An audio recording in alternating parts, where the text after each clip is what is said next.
the boy had just walked into the classroom when he spotted something in the corner, a mysterious puddle of liquid. He instinctively stepped back as he watched the black substance slowly dripping down from the ceiling. But what made it even more bizarre was that the liquid hitting the floor had somehow turned into clear water. Then, through constant shifting and changing, it morphed into a long, snake-like tentacle that was slowly crawling toward his classmate. He immediately grabbed a pencil from the floor and watched as his classmate got slowly wrapped up by the tentacle. Without hesitation, he stabbed the pencil into the creature.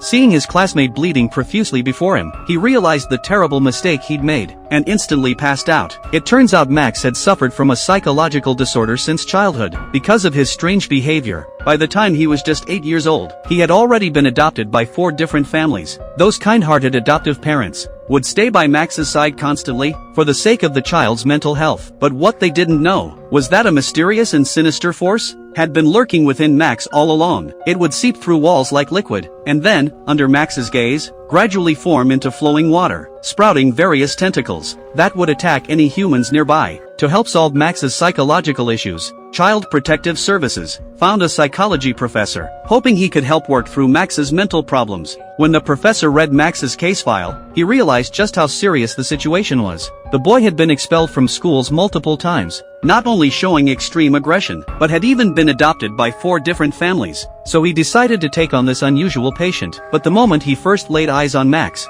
he sensed something deeply unsettling about him. There he was, standing right at the professor's front door, blood dripping from his fingers, as he wrote some kind of message on the door. Just as the professor was about to ask what was going on, Max suddenly ran off. He initially thought this was just Max playing a prank, but when he was getting ready for bed that night, Max appeared again in that same eerie way. The professor was about to call the police, but seeing Max run off once more, he decided to follow and see what was really going on. Led by Max's trail, the professor tracked him all the way back to his room. There, Max handed him a drawing, and the paper showed a picture of his very own apartment. Wanting to understand Max's psychological state, the professor decided to have a deeper conversation with him, and asked about the questions that had been troubling him. Faced with the professor's series of inquiries, Max once again saw that mysterious black liquid in the corner.